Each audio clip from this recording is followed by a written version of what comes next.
బుచ్చిరెడ్డిపాలెం పట్టణంలోని syndicate bank వీధిలో విద్యుత్ షార్ట్ సర్క్యూట్, హై వోల్టేజ్ కారణంగా భారీ అగ్నిప్రమాదం సంభవించింది.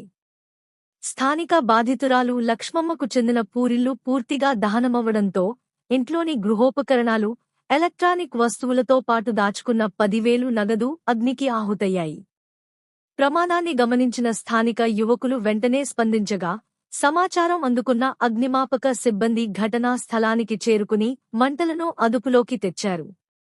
ఈ ప్రమాదంలో ఎలాంటి ప్రాణనష్టం జరగనప్పటికీ నిలువనీడ కోల్పోయిన తమ కుటుంబాన్ని ప్రభుత్వం ఆదుకోవాలని బాధితురాలు కన్నీరుమున్నీరవుతున్నారు. కాగా, రెవెన్యూ శాఖకు చెందిన వీఆర్ఓ ప్రమాద స్థలాన్ని సందర్శించి నష్టాన్ని పరిశీలించి వివరాలు సేకరించారు.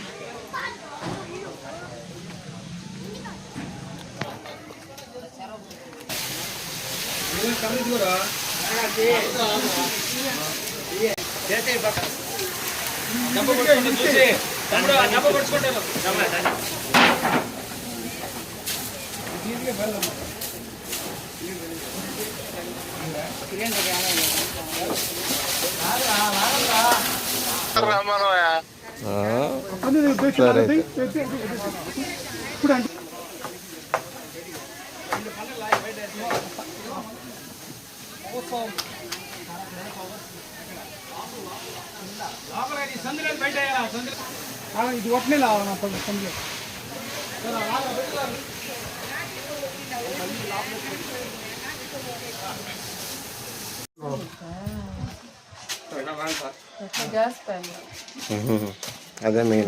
అదే మెయిన్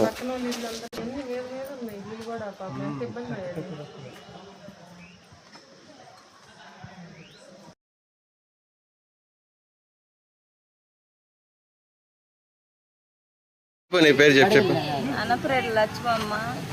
మా ఇల్లు ఇట్లా కరెంటు దగ్గని మంట వచ్చి ఇల్లంతా కాలిపోయింది, అంతే కాలిపోయాయి. అసలు ఏం తీసుకునే దానికి లేదు. మాకు డబ్బులు ఉన్నాయి, కాలిపోయాయి. ఎట్లా పడిపోయారు మేడం. మా పరిస్థితి మా కూలి పని చేసుకొని తెచ్చుకుంటే తినాల్సిందే మేడం. ఇప్పటికి ఇంకా ఏం చెప్పగా మేడం. లోపల వేసి తీసుకొని దగ్గంట మంట వచ్చేసి ఇల్లంతా కాలిపోయింది మేడం. మా ఫ్రిడ్జ్ పోయింది, టీవీ పోయింది మేడం. మంచాలు కానీ కాలిపోయినాయి. మేము ఎక్కడ ఉండాలో ఏమో ఇప్పుడు.